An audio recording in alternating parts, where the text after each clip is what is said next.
विश्व 24 न्यूज, हर पल आपके साथ।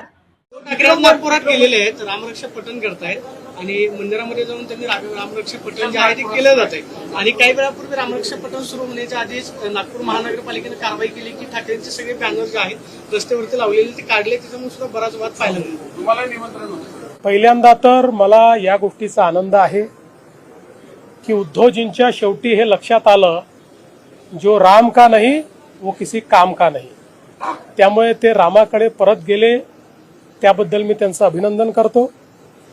बाकी आता रामरक्षा म्हणणं चाललं असेल तर यावेळेस तरी थोडी बहुत का होईना रामरक्षा ते वाचतील आणि केवळ राजकीय कार्यक्रम करणार नाहीत, अशा पद्धतीची अपेक्षा मी या ठिकाणी ठेवतो।